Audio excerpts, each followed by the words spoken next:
Good morning, everybody. Today's agenda, I on the side take apart vehicles, sell them in parts and pieces. Do this to fund my own projects, do some extra nice things for my wife, my daughter, but also to try to save some money and invest it, do things like that. So today's project, we are taking apart the first truck of the day. We have to get the engine, transmission, transfer case, rear axle out of this 2002 GMC Yukon Denali XL. I really like to get these whenever I can. I try to pick them up usually with a failed transmission or something like that. But they have the 6-liter LQ4 engine in them, which are very popular for doing LS swaps into older vehicles or building, using for races, all kinds of stuff. So it's easy for me to pick these up relatively inexpensively, like I said, with a failed transmission. And then I am able to sell them in parts and pieces. The engine, the transmission, all of the drivetrain. A lot of people use the interior pieces to fix up or make repairs to their vehicles. So I'm going to walk you through, show you how I do it. I like to always start by getting all the fluids drained out of it, oils, antifreeze, brake fluid, all that stuff, so it doesn't make a big mess. I recycle all of that stuff, and I'm just going to show you how I go through and get this done. Thanks for joining me. Okay, so getting this thing jacked up, it's easier for me to work on it if I have a little bit more space underneath. Unfortunately for this truck, it's never going to need tires and wheels again, so I get those off first. I've already got it partially up on the jack stands. So part of the hazard, like I said, I buy these things relatively cheap or inexpensively from people that just don't want them anymore. You never quite know. Sometimes you forget to ask about things. For example, this one had regular lug nuts on the front wheels, but you can see it's got these little dress up lug nuts on the back. And I've turned this thing inside out. I've obviously already sold some parts off of it, the doors, the rear bumper, things like that. But I cannot find the little socket adapter that matches this pattern. So I looked through my drawer and it seems like a 3/4 6-point socket is getting some grip. So if they're not super tight, hopefully they'll zip right off. If they are super tight, I'll try a 12-point socket, see if maybe that can get some grip. If that doesn't work, I'll have to come up with something else. Worst case, I can weld a nut, just a regular hex nut, to the end of each one and then take them off that way. If I really didn't care about the wheels at all, I mean, I would just cut them off, but they're decent aluminum wheels. You could keep them, use them for spares to roll other things around, or I mean, somebody might have a set that's damaged and they want a replacement, so I would want to try not to mess the wheels up if I can avoid it. Oh, lucky. We got one. It's now stuck in the socket. Okay, so when that happens, you get yourself a punch. You put your punch through the other side, give it a few taps, should come right out. I'm gonna grab a punch, try to get the rest of these knocked off, and then I will bring you back and show you what's next. Okay, so punch worked. We got that first one driven out. Let's see if we can get the rest of these off real quick.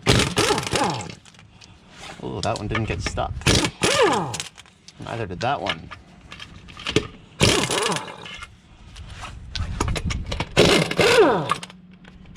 That one did.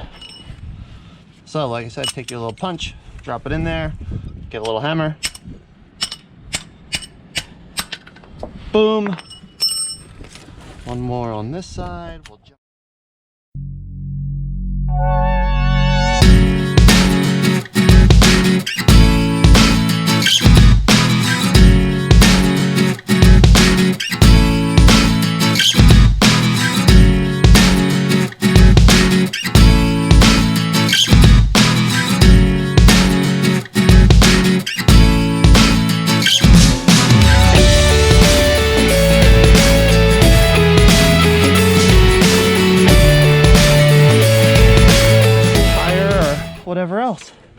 But there we go. Now we got the rear wheels off. So we sit it right on the jack stands. Like I said earlier, I'm gonna be taking the whole drivetrain out of this truck. Engine, transmission, transfer case, rear axle, front differential, all of that stuff. So I give myself a little extra room to work underneath. And it also, I try to get the jack stands close to the middle. That way I can easily get the rear stuff, the rear end out, the drive shaft, and I can also get the transmission, transfer case. I usually pull those all as one unit with the engine, but it makes it easier for me to get underneath, in and out if I need to. So I'm gonna get the front wheels knocked off, then I'll get underneath and start draining the fluids and show you how I do that. Okay, so got the tires and wheels off. It's up on jack stands. Next thing I want to do, I want to start getting the oils draining out of this thing.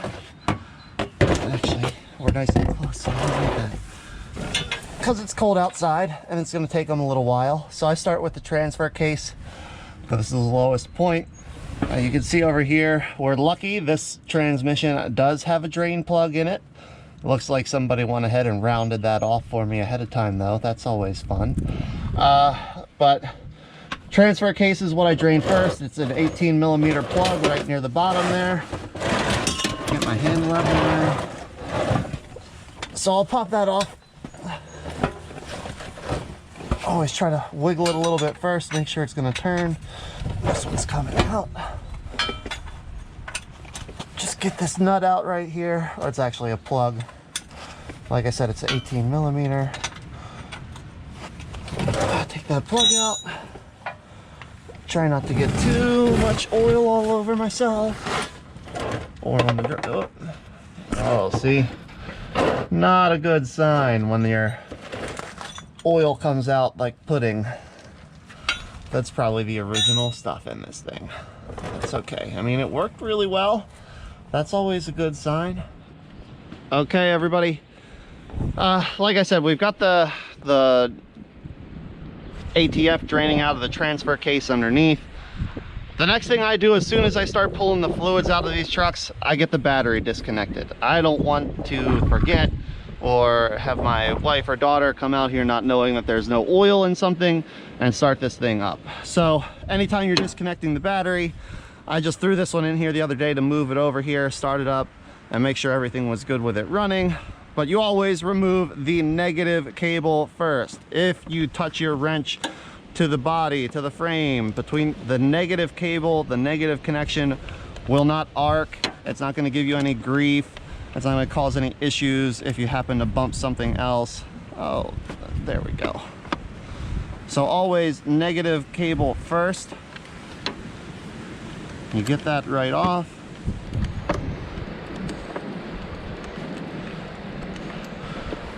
Once you've got your negative cable disconnected, tuck the wire away so it's not going to accidentally touch on your battery. And then you can do your positive cable. This one's pretty rounded. I'm probably going to have to go grab the vice grips or something else to get this one off. I am. Hooray. Okay. So we got the battery out. We're lucky this radiator does have, I don't know if you can see it, the drain valve down there at the bottom. Some of these things do have a drain valve, some of them don't. I haven't figured out why some radiators do and why some radiators don't. I don't know if it's because they're aftermarket or whatever, but the ones, my favorites, the easiest ones, they have this nice little hose right here. And you can't see it, but it runs down and connects right onto the end of the radiator tank. And you poke that down underneath, just like so. Right about there. And then you can grab your bucket. Like I said, I catch all the fluids out of these so I can get them recycled. And to keep the environment nice. I'm working at my house here. But once you do that, then you can try to squeeze your hands down in there. Maybe.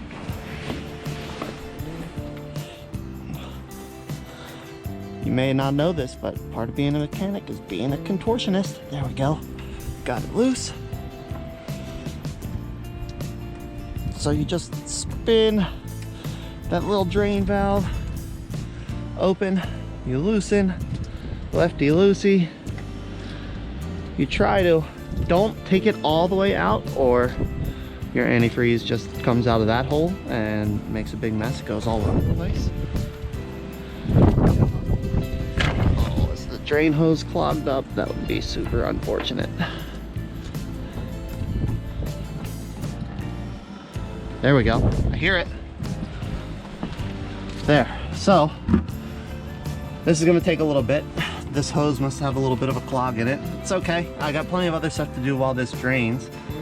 But no mess. I'll catch 99.9% of that antifreeze. I can remove the cap here on the pressure tank. That should help it drain a little bit faster.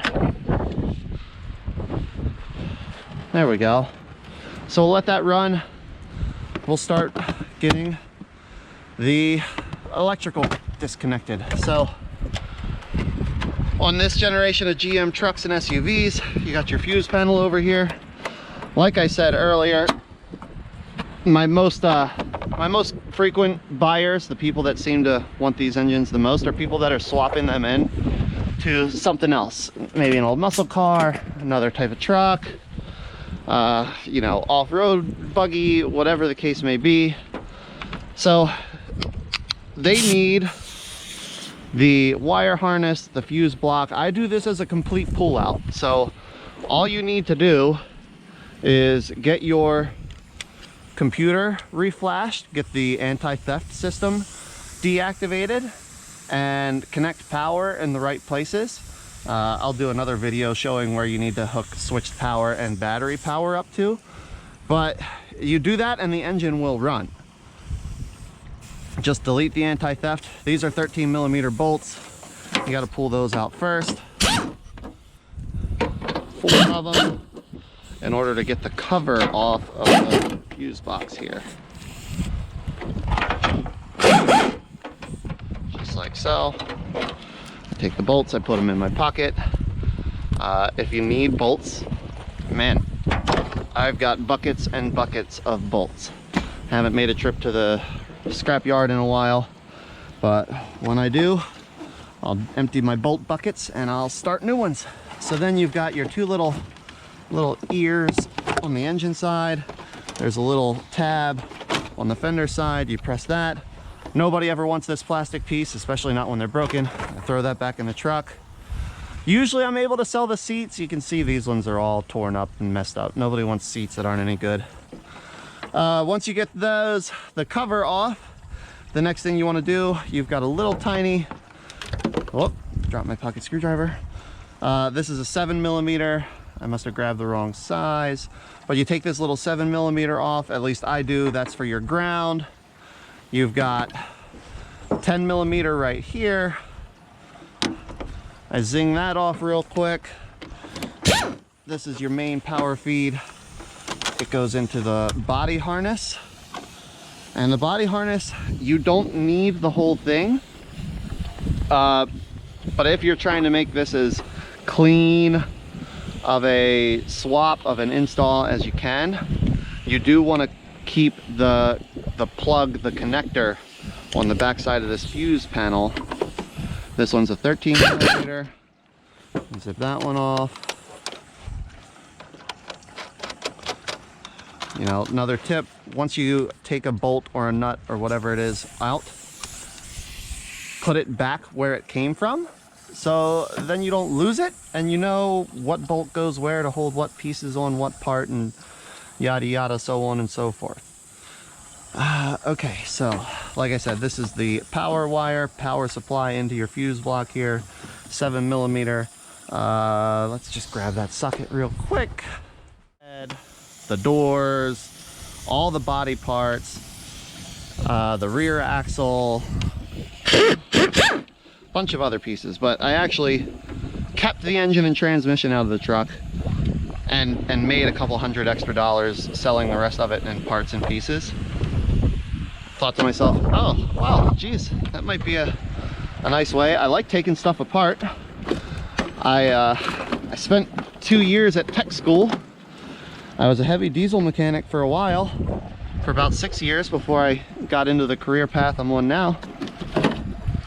But I figured, hey, I can do this on the evenings, weekends, when I have a little bit of spare time, and make a little extra money for my family. Maybe get ourselves retired a little bit earlier, right? That's everybody's goal. Try to retire while you're young enough to still go enjoy all the money that you work so hard to earn, right? So all of these connectors in here, you don't have to undo them. I just feel like, at least for me, it makes it easier to move things around. You got the 2 little ears here that hold your little dog legs on your fuse box. You got your 1 wire clip there. You got 1 wire clip here. Okay. You got another one down here. Oh, that one's not even pushed in anymore. Okay, cool. Get this relay off. There's my pocket screwdriver I dropped. And then you can get all of these guys pulled out. Like I said, I'm not real worried about the body harness on this thing. Almost always those go to scrap, but now you get all your little connectors undone, right? So nothing crazy, nothing super complicated. One of the things that I've learned I really like about GM wire harnesses is 95% of the time they'll only plug in 1 space. So we got all of those disconnected. You got a bridge connector here. Push that down, slide that out. There we go, there we go. Now, like I said, you don't need all of these wires. This is your main connector into your engine harness. I leave that one right there where it is. This runs to your front end. So headlights, fog lights, the impact sensors. We don't need that. Not for what we're doing. If somebody wants it, sure, I'll sell it to them, but we don't need it for our engine. This connector is a power supply. It does a couple other things also. We don't need that. You zip that out real quick. Give her a little tug. You got another power feed right under here. Pocket screwdriver is super helpful for getting all these connectors out. Then you got your main body harness right here. I usually cut these right off. I try to give, 7-8 inches of wire so the person that I sell this to can get their power wire connected easily. They're not trying to, essentially they can just splice onto the wire that's already in here. I can't remember off the top of my head which one of these you need to supply power to for your standalone, but I just cut that whole bunch off. I don't need this to be a huge time ordeal. Come on, little connector. So we'll get that out of there. Like I said, I left my cutters in the garage, but I'll grab those. Oh, nice. And then I'll snip this whole harness right here. And that'll give enough wire that whoever buys this engine, I already got a deposit on this one, so that's why I'm making sure I get this done today. He wants to come pick it up this afternoon. I want to have it ready for him. So that's what we're gonna do. Now, this truck is a drive-by-wire throttle. You can see right over here, it's a throttle body there. You got your little electric motor that controls it. So the drive-by-wire throttle, you also need to get this little guy right here. This is the TAC module. It's got a couple 10 millimeters. Oh no, this is just a snap-on one. Awesome, super easy. But you need this TAC module. You can see it's got its own harness that runs over here and then bridges into the engine harness. This side of the harness runs inside the cab. and goes down to the throttle pedal also. So you can pull these guys off. This one, this right here is where it goes into the throttle pedal. I unhook that. This side comes around. This here, that's just the light for the engine compartment. I'll leave that on there. Doesn't hurt me anything to leave it there. Maybe this other guy, he wants to have it on. So, hey, doesn't bother me, brother. I'll leave it on there for you. So we get those. And then over here, I try not to do too much running around when I'm doing this. Like, I get as much done in one part of the truck as I can before I switch and move over. That's probably going to be a pain. But to get the rest of this fuse panel out, you got a couple 10mm bolts.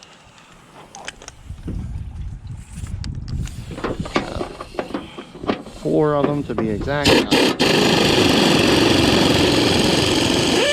1, 2,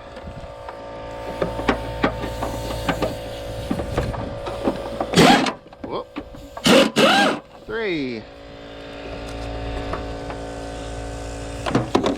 Come on.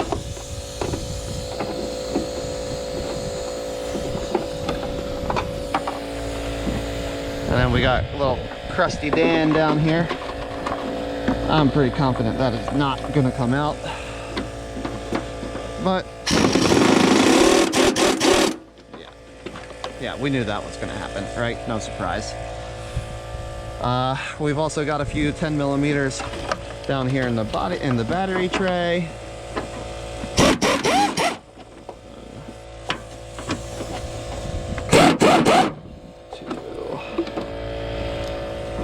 Man, we'll see if these ones over here come out. So to get this front fender off, or to get it separated from the core support, you need to remove these 2 bolts and then these 3. And these look nice and crusty, so they probably won't come out either. If they don't, I'll just grab the grinder and grind those off. Like I said, it's not a show truck; it's a parts truck.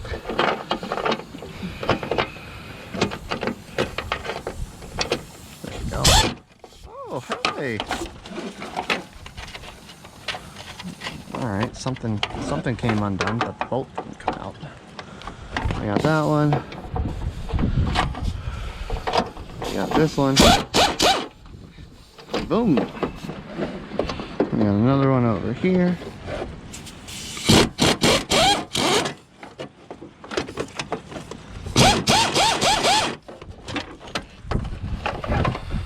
I can't believe those came undone. I thought for sure they were just gonna round the heads off or something. Can't get my fingers under there. Yes, it's cold out. Yes, I'm wearing gloves. There we go. Got it. Hot dang. All right, so we've also got back here your firewall to fender support, more 13mm. Grab that out of my pocket real quick. There we go.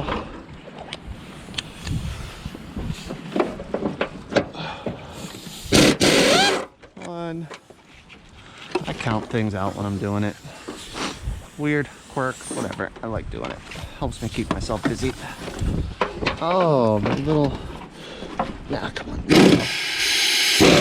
Nope, you won't go. Alright, so we are going to pull the tack module bracket off. 1, 2, 3, there you go, 3 little 10mm bolts. Don't need the plastic piece, throw that back in the truck. It'll go to the scrap yard with the rest of it, with the leftovers. Every once in a while I have somebody that wants to buy just a body and frame. It's not very often, but those people are out there. I find a lot of times it's people that they've been in some kind of accident, or even I've had a couple in pickups that the frame was just rotted out. Somehow the rest of the truck was still good. We got 2 more down underneath of here. You don't actually need to remove all of these, but it makes it a little easier to get the fender off. So then you got to get your 13mm bolts out. You've got 2 right here by the hood. Again, these are all 13mm. You've got 2 back here behind where the door goes. It's really easy to get them out when the door is on. You can get them out when the door is on. It's just easier with it off. And I already sold the door. You got another 13. Well, there should be. It's missing from this one. Another 13 down underneath here. You got a 13 right here. You got a 13 up here. Bada bing, bada boom. And I'm pretty sure, I believe if I remember correctly, that's all of them. We're just gonna pop these last couple little wire holder retainer things off. So, then we can just slide this whole fender off. Yeah, you'll need to disconnect this crossbar. Mine's already undone from the core support here. And then you give her a good healthy tug. And boom! You got yourself a fender off of the truck. You can get your little washer fluid hose off. Make sure your wire connectors are undone. You've got a little plastic piece there, and then you have one removed fender. This one's pretty dented up. This one's junk, so this one will go back once I'm ready to take it to the scrap yard. That one will get thrown back in there also. It'll go with the rest of the truck. And then we move over and we do essentially the same process on the other side. There's a bunch of 10s, there's a bunch of 13s. And man, I'll bring you back once I get that side off. I don't need to show you both sides, it's not that exciting. The only difference over here is you've got your air box, which you can usually just pull it right up. For whatever reason, they seem to always be loose. This one, for whatever reason, is not. But you can either disconnect the intake tube. You're gonna have to do that anyway when you pull the engine. But the airbox pops off. There's a bunch of 13s. There's a couple 10s holding the pressure tank. There's 13s in all the same places. Then you can slide this side off as well. So I'll get this side off and then I'll bring you back. Okay. All right, guys, so we've got both fenders off. Like I said earlier, both fenders are pretty much junk. They're all dented up and busted up, so they're not any good to anybody. This should be a clip, not a handle. So take that off. So the next thing I like to do is start getting all the hoses and plastic pieces pulled out of my way.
Okay. Like I said earlier, this is a drive-by-wire throttle body, drive-by-wire engine. So you need to get the throttle cable or the throttle pedal off the firewall. Make sure you give yourself a little bit of pigtail. On the work level trucks, this is its own little harness that goes into the cab. On these, the Yukons, the Tahoes, things like that, the wire harness is made into the body harness. The easiest way I know to get those out, cut as much of this wire with the plug as you can, and then you just splice back into the back of the body control plug connector on the fuse panel.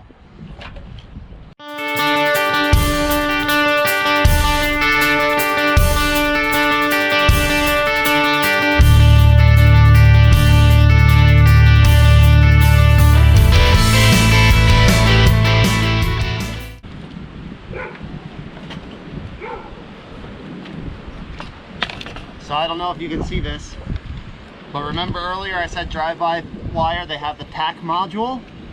So the harness that goes to the connector that would normally run to the throttle pedal on a work level truck.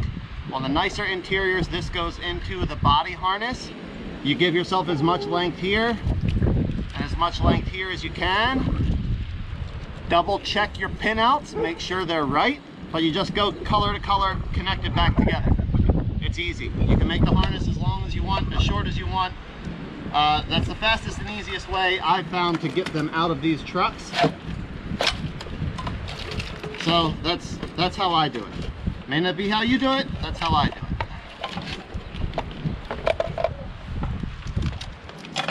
I've done multiple swaps this way. They've all worked just absolutely fine for me.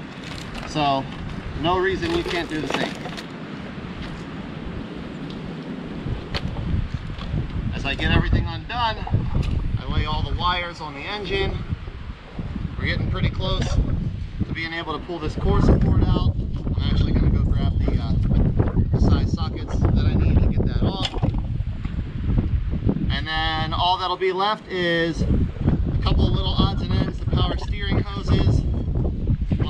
Side, we've got the oil cooler unhooked, we've got the transmission cooler unhooked, we've got the wire harness all laid over the engine. It's unhooked from the truck. So we'll just do the power steering lines and then we'll crawl underneath of it and we'll get the transmission unplugged or unbolted off the cross member, and then we'll get the motor mounts unbolted and we'll lift this thing up out of here.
So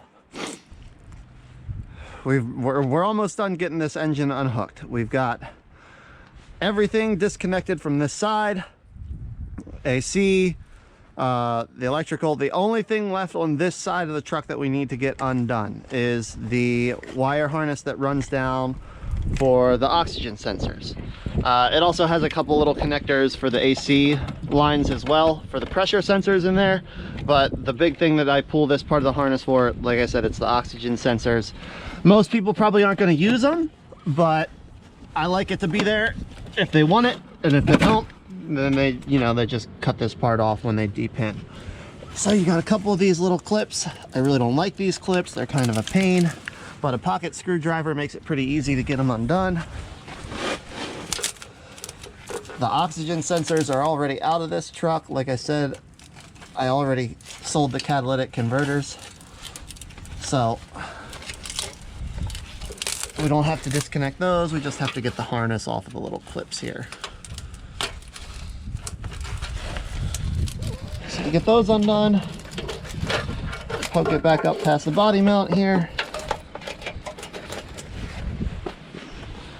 pop back up, and I wrap this also. Like I said, I really try to make this as plug and play and as easy to get swapped into the next vehicle as possible for whoever buys it. So on the driver's side, we've got our power steering lines disconnected. I catch the power steering fluid in my other drain pan there. The electrical is all draped over the engine. I undo the steering shaft just because it makes it a little bit easier to access the motor mount bolts down here. The motor mount bolts are 15mm bolts. Most of the time the heads just twist off of them. Sometimes they come out, but you can take these bolts out and the shape of the motor mount, it'll still just sit there. So I'm gonna get those bolts out. I got to get the front drive shaft pulled, the rear drive shaft pulled, and then unbolt the transmission cross member, and we'll be ready to get this thing out of here. So I'll bring you back once I'm under the truck getting those drive shafts off, and I'll finish up these couple things up here on the top. One thing that I see a lot of people forget, don't forget to undo this ground. It bolts right here on the firewall. It's a 10mm. Don't forget to undo that. And you're also going to need to, when I pull them this way, I just cut the fuel lines underneath, but make sure before you cut those fuel lines that you have cranked the engine over with the ignition fuse removed, or just unplug your ignition coil packs to get all the fuel pressure out of the fuel lines so you don't get sprayed when you try to cut them. And that's pretty much it for now. Like I said, I'll bring you back when I'm underneath getting those pieces undone.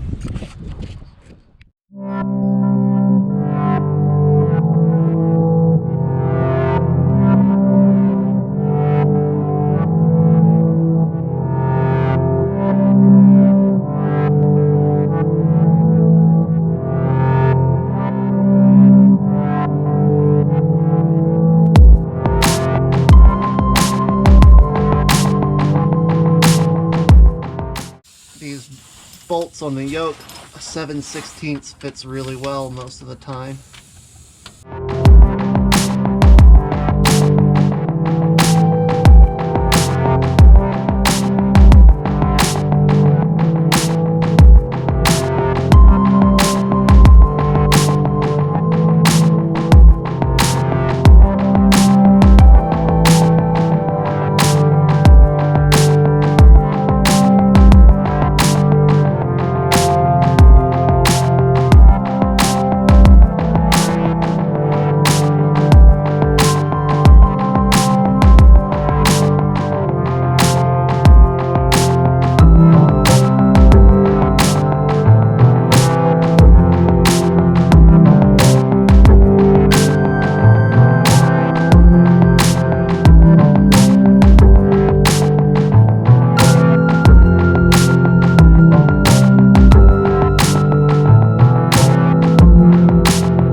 Okay, so we have, this thing is pretty much ready to come out. We got to get our chain hooked on it. The transmission cross member is out.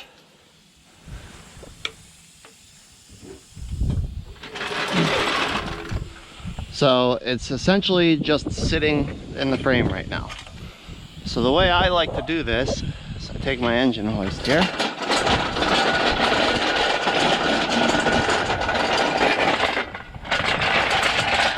Get this rolled right up to the middle. And actually, we're pulling the engine, transmission, and transfer case. So I need to lower this in a little bit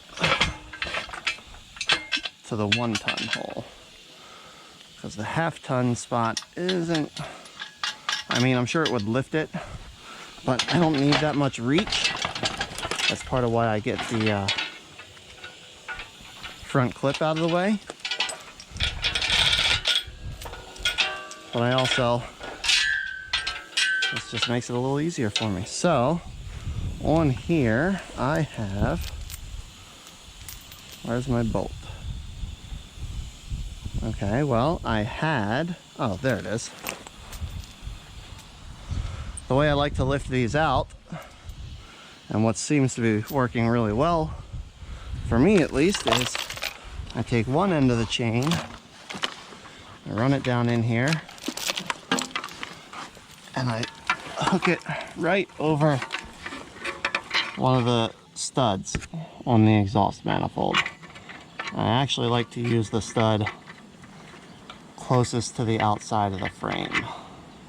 And then I take one of the nuts and I just thread it on there. Just a couple turns just to keep the chain from falling off. So that's one side. And the other, I bring my chain up and over.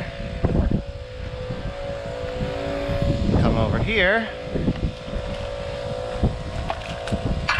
I pull out first. I disconnect the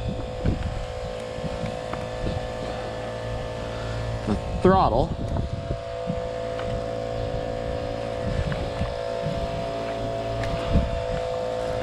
Disconnect the throttle because I don't want to break that wire or damage the plug or the connector.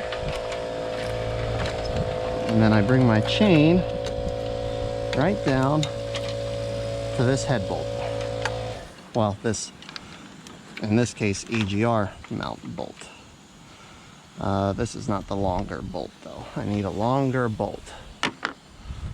Okay, so had to get my chain organized the right way here. So my bolt goes through and I thread it through this little EGR bracket, just like so. Just finger tight, doesn't need to be crazy. Then I take my clevis here, I lower my hoist a little bit to there, and I run my clevis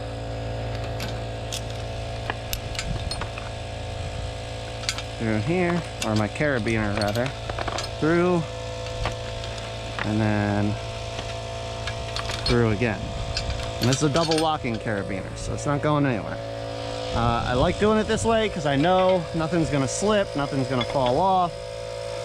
I had the camera off for this. I removed the front differential. That gives me way more space to start moving the engine forward before I start moving it up. You can get it out with the front differential still in there, but it's way easier to undo those bolts and get that front differential out of your way first. You can see the truck's heavy in the back. Now it's on my jack stands. And then I do a couple pumps just to get up off the motor mounts, which I'm still on this side. There we go. Couple pumps, and then I give it a sharp pull forward. And usually that gets me clear that I can pull it the rest of the way out.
got gigantic mess.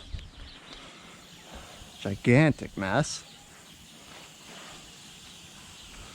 And this is going to take a little bit to clean up this afternoon. But now all we have left before this stuff is ready to go is get the torque converter off of the engine. So there's a couple ways you can do this. You can take the starter off, which is what I'm going to do. The starter's held on with two 13mm bolts. So you take your starter off, and then you have access right to your torque converter bolts. See, one.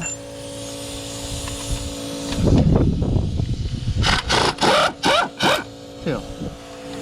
And I don't mind, I just let the starter just hang on the ground for a minute. Then the torque converter, you spin her right around. Well, this is actually the flex plate that I'm spinning. Will be spinning in a second here. So see, you get your bolt right there. That's a 15mm bolt.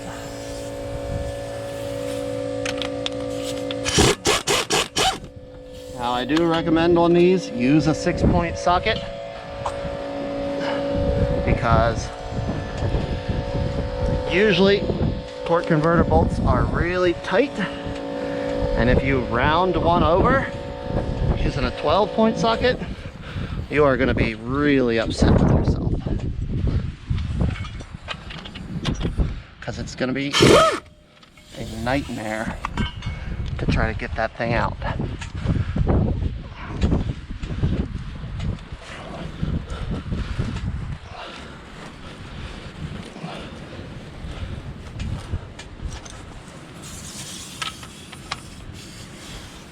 Alright, so when this last bolt comes loose, this torque converter is going to want to fall.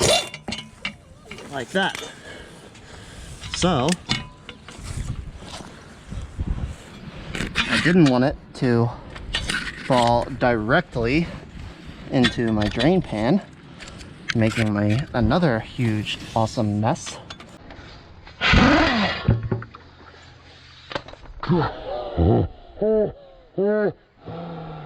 Oh, it's just not my day. Oh man. Okay, well, huge, awesome, terrible mess number 3. Do I have any more sheets? Man, oh man. I got some pants. Well, that looks like a sheet.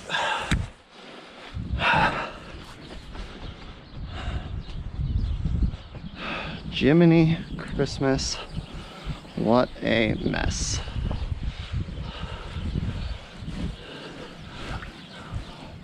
You're getting the real deal, guys. Like, no fancy, I do everything perfect and my life is excellent. And nope. I just make a huge transmission fluid mess. Oh good, there's like a ½ an ounce left in that drain pan. Perfect. Alright, so then you take your nice lubricated starter bolts and you try to grip them with your slippery as heck transmission fluid hands, and then you just and you just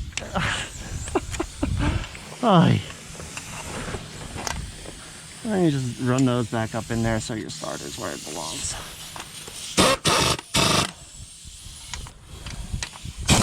There we go. Ta-da! Nothing to it. Right. Nothing to it. Well, that's pretty much it. This one's ready to be picked up. The guy buying it is supposed to be here this afternoon, so I'm going to clean up this gigantic mess that I've made. I'll see you guys in the next video.